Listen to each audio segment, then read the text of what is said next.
Welcome to Studio 58A Live here at the Jamaica Information Service, our discussion program coming to you live on Facebook. I'm your host, Vaughn Davis. Thank you to everyone joining us online, wherever you are around the world. We do appreciate it. And as you watch, remember to send in your questions and comments so we can put it to our guest. And like how we have your attention, just do us a favor now. Share this video with a friend or two or 100 so we can have a nice, lively discussion. Now, we're here today to discuss the 8th annual Jamaican Arts Odyssey, an event that celebrates the visual arts in various ways. The event takes place this weekend, June 22 to 24, at several locations between Kingston and Portland.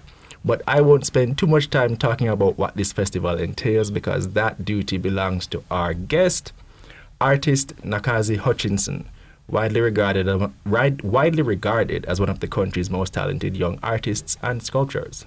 Welcome. Thanks for inviting me. It's a pleasure to be here. All right, wonderful, Nakazzi. So, first of all, can you give me an idea? Talk to me a little bit about the history of the Arts Odyssey for persons who may be unfamiliar with the event. Okay, the Jamaican Arts Odyssey is a creation of the Dr. Paul Rhodes, who's the proprietor of the Great Huts Resort. Mm-hmm. Great Huts is unique in its approach because Dr. Paul sees it as an integral part of their agenda to incorporate local culture and from music, dance, local people and their stuff into the daily life of the resort. Mm-hmm. So the Jamaican Arts Odyssey has started and evolved out of his great passion for Jamaican art. He's an avid collector. And his wish to bring together what he sees as master artists from the region and from all over the world. He's systematically done that through the Arts Odyssey, where we've flown in artists from Africa, from the U.S., groups of young, talented artists, and some seasoned veterans like tenured professors and so on. We come together as a group and then we create work. And in selling that work, we help to raise funds for various charities, the most notable of which is the homeless shelter in Port Antonio. And there are several other charities that Great Huts Resort has really implemented a program of giving back to the community in which it exists. Wow, we're going to talk about the charitable component of the festival in just a minute, but speaking about this year's festival in particular, what can attendees expect to experience when they get there or when they participate? Because I know it's not just here in Kingston, it's in Portland as well. So I would imagine there are various elements of the festival. Can you just elaborate on what those entail? Okay, so the launch of the event is in Kingston, I think because Paul has desired to connect up with the local collectorship and local people as well as the international people that attend. Mm-hmm. So it starts as the launch is held at Grosvenor Gallery, and that's an exhibition of my work that is devoted to who was my great inspiration and very dear friend, Jean Pearson, who has recently passed. Okay. So the talk that I'll give at that is about the legacy of Jean Pearson. And Jean was a very good friend of my mother's. He studied with my mother and Chris Gonzalez in their teens when they were young. And in good company. Yes, so there are 3 Jamaican masters who basically spent formative years together. Mm-hmm. I was inspired by my mother's work from a child. Mm-hmm. Jean was also her protege at that time. And so I've known Jean for a very long time, and I find his work very brilliant and very inspirational. So I'm going to talk about the ways in which Jean has really reached a huge international audience and really inspired quite a big movement in Jamaican art. Mm-hmm. That's going to be an exhibition and, light eats and at Grosvenor Gallery. And then it's going to move then, the second day of events is going to move to Great Huts in Portland. Mm-hmm. In Portland, on the first day, I will be doing a mask making workshop so that attendees will get to have a mask specifically created for them and participate in the process of making this mask, a masquerade type of mask. Mm-hmm. And then this will be followed by a masquerade party, and they'll get to wear the creation, At but the party. also that Sounds intriguing. in the last years, the major part of it is the connecting of these types of people. Lots of intellectuals, artists, very, very interesting mix of people. And so we get together and really have a great time. And that has always been part of the mandate, is to create this legend book of great times. So Great has quite a few. Sounds like it. I mean, sounds like a real good time, especially that masquerade party for those who might be interested. Now, what else? I see Brian McFarland is one of our well-renowned artists locally. So he's also playing a part in the festival. Talking about his Brian involvement. is a tenured professor. He has always been a landmark on Jamaican art. Right. International. He's an yes. example of a Jamaican artist that has really set their name in the international art world. Yeah, right. He's a very, very close connection with the artists involved, myself and Jean, and who had been like Cecil Cooper, head of art school. These are the foundation of Jamaican art, so to speak. So Brian is going to talk about masks, and the making of masks is a big part of the Jamaican tradition. And it's not a mimicry of the African tradition, more of retention. Right. That has come through as a pattern consistently over years. Now, there are quite a few mask makers, and they all sort of bounce off of each other, so it's almost like a dialogue back and forth. You know, Jean will do something, and Mazola will do a different style, a different version. And so this, Brian is going to talk about the making of masks, and he's going to connect it back to the African ancestry and the retention, but I'll also talk about it in the context of modern art. Wonderful. Sounds amazing. Now, let me ask you, you mentioned previously that the event has a charitable component. Talk to me about this year's charitable arm of the festival this year, and what that entails. Well, there's also, at the Masquerade event, there's going to be a huge exhibition of Jamaican art. And traditionally we sell work, and we give a percentage, nice healthy percentage, to the homeless shelter in Port Antonio. Dr. Paul has always been setting the example that I feel that more resorts and more of the hotels should follow in making a part of his mission to better the community in which he exists. And my personal experience with him is that we've done many very successful events, both locally and internationally, and we're able to raise quite a lot of funds for the homeless shelter.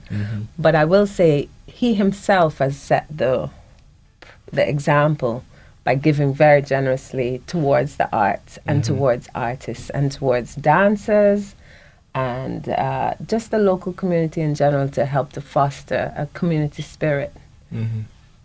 All right. And another element of it, you mentioned that you will be giving a workshop as it relates to masks. Are there other workshops that will be done as well, apart from yours and Professor McFarland's work?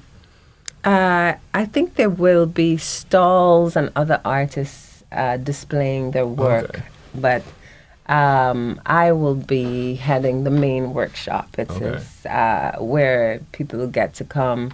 Basically, we will cast their own face if they want. Some people might not be comfortable, but for the ones that are interested, to cast their own face and then use that as a template to create something original. So each piece will be original. And I'm hoping to really, I think that is the part that I'm really looking forward, is to connecting with people, because the process is not just about creating the objects, it's about the person's experience, you know? And bringing out their creative. With an event like this, naturally, people will be wondering if there's a fee, if there's a cost. What's the cost associated with the event, if there is any? I am a little bit unsure about the actual cost, but there is a cost. As far as I know, maybe $1,500 for the opening event, and I'm not sure of the cost for the cocktail party. Okay, all right. Now, this event, what impact have you seen it have as one who has been a participant over the years? What in what ways does it help to kind of further the discussion on art in Jamaica, and I guess inspire those youngsters who feel like they want to be artists and might not necessarily see a future, or feel like they're a little intimidated to do it because they don't necessarily feel like they can live or, you know, really be an artist, express themselves in that way? The event actually has been more, I think, about connecting people to their ancestry and recognizing the very important contribution that the African retention in Jamaica has made to the diaspora as a whole. Artists are inspired to live their dream when they see others doing it. So I think that it's one of the real major reasons why we continue to do it. It is a lot of work, and it's, even if there is a cover charge, it's basically still funded by the resort. And a lot of funds are invested in order so that people can develop a more positive self-image, and so that they can celebrate their gifts, their talents, and share it more with the world. I think this is a priceless. You know, that's what, it's like a gift. Okay. You know, over the years, I've had friends of mine who were executive, very high up in their corporations, multi-million-dollar corporations, come, and it has been like a jumping-off point. And those same people discovered that they too have creative talents, and I think the last one that we did, that I did in 2006, people really discovered and developed, were able to discover and develop those talents because it was a 2-week immersive workshop. Okay. But those type of endeavors, I mean, they require international funding, really, because of the scope. And so it's really important that the resort, that people come out and support the thing so that the resort can continue to do this. Because definitely for the experiences, they're once-in-a-lifetime experiences. I mean, they've been really epic, you know? Right. Wonderful. We're talking here with Nakazzi Hutchinson. She's here talking with us about the 8th annual Jamaican Arts Odyssey, and it seems to be a very interesting and very intriguing event. I would definitely implore those of you who can to go out and support it. Support Jamaica's arts. I mean, you won't regret it. I can guarantee that. Now, Nakazzi, I want to probe your career and your as an artist, someone who can speak to, you know, the experience personally. What has your journey been like as an artist, and how have you been able to truly embrace the life and show your work, and what inspires you to work?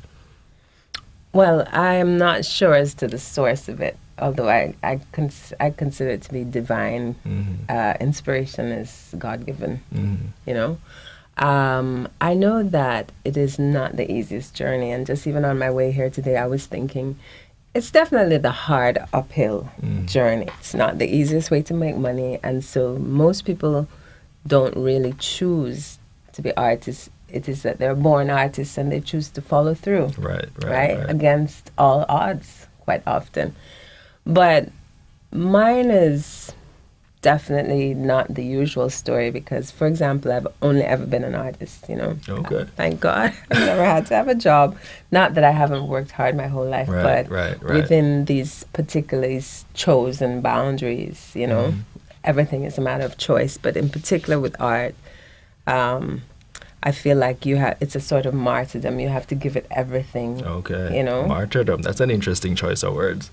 Yeah, because, I mean, I'm a sculptor, and to be a sculptor is one of the highest forms of art. There are people who will contradict that, but I believe Rodin said, when I draw, I'm preparing to paint, and when I paint, I'm preparing to sculpt. Okay. But sculpture is the most challenging thing I've ever encountered. Because I understand you also draw as well. Draw, paint, sculpt. I do every aspect. I have tried at least every single aspect of art. Okay. But sculpting is the one that has your heart. It's the most challenging, and with great challenge comes great reward. But it is something quite elusive if I was to try to explain why. I can only tell you that it uses all of me, all of the various aspects. I'm very scientific and uses a lot of technical and scientific knowledge as well as skills. But I actually consider it to be a very high spiritual practice. And in honing that, you're really discerning the essence of why you're living and how you want to live. And that's how I choose to live, productive and a contributing member, but not just in terms of like the financial or business practical side of it, but more on the spiritual side, because lots of young students interview me every year for their CXCs, and I think why they choose me is because I'm actually practicing to be an artist. I've never compromised and done other things as job and then chosen to sing on the side. So that actually puts me in a place where quite a lot of people would like to be. And having actually done it, I can give them informed feedback. But the real thing is, the reason why I keep doing it is to provide that inspiration for all these young creative minds that may not know that this is a path that you can choose. Okay. So it's sort of like keeping that door open. To me, what do some of these youngsters come to you and ask you, and then what in turn, what do you tell them? What are they asking you about the life, the career, the inspiration, that kind of thing? Some of them come in the beginning and ask me questions that are very simple, and I always advise them to go back, research, Google, use your computer, and that way you can. But the ones that are the most interesting have their own viewpoint about my art and about my choices about me. And when they write their articles, I get to see myself from a different perspective, you know? So there's an aspect of feminism and the fact that I'm a woman and a sculptor, which is very rare, you know, although I don't think it is as rare as it is unknown. Okay. And then most of them ask me about a specific piece of work that really inspires them. And then I get to give them knowledge, technical knowledge on how I got to the process. I'm very process-oriented. I use a lot of science. I was a science major, so I did physics, chemistry, biology, and math. And those always... People typically think those and the arts are like at complete opposite ends of the spectrum. They are, but the one informs the other. Okay. I don't feel that I would be as accomplished an artist without the science behind it. I do believe in knowledge, and I read avidly. I mean, like, I have thousands of books on various processes that I'm interested in. All right. So let me ask you this. If you could describe your aesthetic, what informs your work, or what may somebody take away from your work as a theme, if there are any, when they come in contact with your work? Yeah, there are a couple of themes that I work with consistently. So I could start with roots and the concept of roots as it pertains to African identity in the diaspora. So mine is a language in which I seek to visually represent that which is familiar and belonging to me and my culture, my people, my environment. So I use a lot of materials from the environment in which I live and the places that I go to, because I go to quite a few places where I go specifically to collect those materials, but I also go for the beauty of the landscape and the adventure of it. Then on another aspect of my work, other than, you see, I translate roots to mean literal roots. So I actually use literal roots and natural organic materials, and that's one of the hallmarks of my work. That's by which you could recognize it. Each artist has a challenge to develop a language, and so mine has many things that feed that language. Like, for example, there's the inspiration of all the Jamaican artists that have really created amazing work. So there's the artists that came before me and a language that they're building on that I came and participated in. I didn't invent it, but I participated because I understood how brilliant this thing and the contribution that it has to the wider world. People, I mean, it's debatable, but I consider that Jamaican culture sets the pace for the entire region. You're not wrong. The Caribbean, as well as the Western diaspora, Africans in the West. And it's by that thread and continuity that even Obama could be elected president. it is from the message from Bob Marley days that has ricocheted all over the world, that has shifted the world's consciousness. So I think that artists have that unique role to continue to be like sentinels and to challenge the society to change and to shift it and to create a better world, because they have that sort of purity and of heart to really envision that better world. So that's what I'm hearing, is that you believe the role of the artist is to challenge society's norms, challenge things, and force persons to react and I suppose create in their own way some kind of Well, one reflection. of the things was when I was growing up, I didn't see any representations of myself in the media. You know, all of the stars were white blonde women and all the models in the magazines and so on. So even to create an aesthetic that is Afrocentric is very significant, because there are now generations of girls, young black girls, that will grow up seeing themselves in the media and being portrayed, and how they're portrayed is also very important. Being portrayed as the heroine, as the star. The damsel or something like that. Yeah, okay. Not in a role of servitude. Now, this is a very significant thing, you see, Rastafari as part of that journey of demarginalization, which is where we shift ourselves from the margin to the center stage and declare that we are divine and made in his image. And that is a continual journey or struggle. And that's part of what my work is, a part of that language, to set new aesthetics and to declare that we're here and we're center stage. And we're important. All right, so are there any locations in Jamaica where persons can go and see your work and really interact with your work, for those who may not be familiar or may not necessarily even know that, or they may pass it and not necessarily know that you are the artist who did the work? Or where can people go and see it? Different places. So, for example, you could go to the National Gallery and you would see one of my largest sculptures, life-size, one of the best. They have collected what I consider one of the best of my pieces for the permanent collection. I was one of the first youngest artists to be in the permanent collection at the time. Impressive. Then there are a number of artists galleries in Kingston that sell my work. Great Huts Resort is actually a great place to go. The Great Huts Resort, to see, because Paul is one of my number one collectors. He has been very generous in helping to facilitate and even host international exhibitions. And I think he has a really good eye. He has a very interesting taste, so he has a good selection. But the work is pretty widely distributed. You might not know that it's mine. Right. But So I just want persons to have like a point where they can just say, okay, having seen who you are, having seen the face, they can now associate the two and just go somewhere and say, oh, okay, that's the work of that lady who was on the JS interview, that Nakazzi, right? Okay, yeah.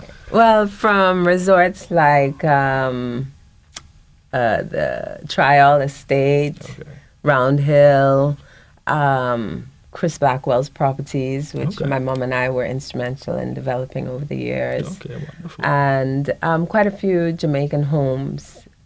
Individuals have pretty extensive collections. Okay. So but I don't have my own gallery anymore, so. Okay. So let me ask you this. I can't have you here and not ask you to give a commentary what you think the state of Jamaica's art scene is, and I suppose what are we doing well, what should we be doing more of, where can we improve, that kind of thing. Okay, so what they're doing well, I'll start with that. I think Jamaica has set a really, really high standard of art making, and they're very modern in their perspective and very diverse in their different practices. So we have the content in terms of what I feel like we could be doing better is that we're not really documenters. We're more of the oral tradition. So I think that there needs to be still more of an effort to document the art that's being made. And I feel like, for example, with me, over the years, people have done video clips or interviews, but I've never really done a video of my process to share. And I feel like in the modern world, a lot of artists are using media to reach a far wider international audience. So I feel that that's a direction that we need to focus. Okay. Because I'm the artist that I am because I live in Jamaica. Mm-hmm. I feel like it's a great place to be an artist, and you are able to sustain yourself, which is, it's a challenge anywhere. Mm-hmm. But then I also feel like I'm that artist because every time that I go out into that international arena, I'm dealing with people at the top levels of the game. And so because of those experiences, that's also what inspires me to continue, because we always want to strive for greater heights. Okay. I suppose, lastly, before we come full circle and go back, what piece of advice is the one bit of advice if you could, some young artist was to run up on you and say, Nakazzi, just give me one piece of advice. What can I do to get to where you are? What would you leave with that child, or what would you leave with that individual? Give generously of yourself at all points in time. If you're giving everything that you can, the natural order of the universe is that it comes back to you tenfold. Okay. All right. That sounds really profound. Kudos for that. Okay, now to come back full circle, once again, I want you to just touch on what persons can expect when they come out to the 8th Annual Jamaican Arts Odyssey this weekend. Just give them an idea of the experience. Recap the experience that they'll come when they're in for when they get there, at the different events between Kingston and Portland. Okay, well, for the first event, am I sure you're going to see... the camera and let them remind you. Okay, I'm not much of a promoter, but... So for the first event, you have to come to Grosvenor Gallery because it's going to be the best of the work that I have done, that I have collected myself over the years. Mm-hmm. Yes, I collect my own work. It's a bit narcissistic, I suppose, but... It's yours after all. So it's going to be a really unique and special exhibit for the opening, as well as, treats and eats and great people and really interesting conversation. And then the Great Huts portion of the event is going to be a trip to Portland. You're going to be by the seaside in this really unique and original and just wonderful beautiful environment. And you're going to have options to create your own masks. But at the end of the day, it's going to be a fantastic party. It's going to be drinks under the moonlight by the ocean. The breeze is salty. Anything can happen.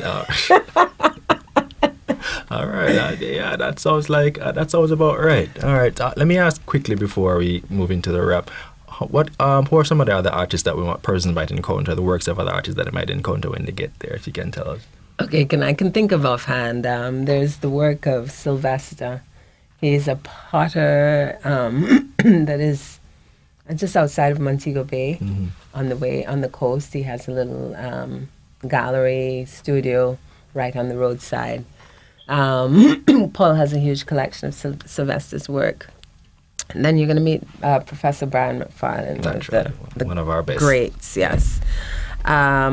There's Philip Henry, Savannah, and the last of the ones I'm going to mention, Lisa Rossini. I met her in Washington when I did my exhibitions in Washington, and she's actually a mural artist, and she's worked on Great Huts Resort, so she's going to be one of the people there as well. All right. Part of the milieu. But there are going to be lots of interesting people from Portland, and also intellectuals and art lovers and collectors. All right, so persons who turn out are in for a real artistic treat, surrounding yourself with the works of artists and a real immersive experience, I suppose, right? And Great Huts Resort, it's just amazing atmosphere. All right. It's just a beautiful resort, and it's just very original and very different. It's a masterpiece of art in its own right. All right. So I suppose anything else that you want to find out, you'll just have to make the trip and be a part of the event. And just to give you some information for persons who want to get more information about this, the 8th Annual Arts Odyssey, you can contact 876-407-8615. And you can also find the schedule at greathuts.com. So you can find out the list of events and so on. All the details are there up and running. And that's the 8th Annual Jamaican Arts Odyssey from Kingston to Portland, June 22nd to 24th, this very weekend. All right, I suppose that's time for us to wrap. We thank you to everyone who tuned into our discussion, especially those of you who sent in questions and comments. We thank you. Big you up. And if you sent in a question and we didn't answer it, well, not to worry. We'll go through afterwards and we'll hopefully send you an answer. You can just stick around. If not, we'll ask Nakazzi to give us a call, or we call her and she can answer those questions for you. No problem. Remember, our audience plays a major part in our show. If there's anyone in particular you'd like for us to have in studio, just let us know and we'll try our best to facilitate. We'll try our best to have them in studio as soon as possible. Don't forget to follow us on Facebook, on Twitter at Jamaica Information Service to see who will be in studio next. We do this, well, today, we typically do this on Thursday, but today is Tuesday. We thank you for joining in. We thank you for staying tuned with us anyway. I've been your host, Vaughn Davis, and this has been Studio 58A Live. Thank you again for joining us, and please have a good day.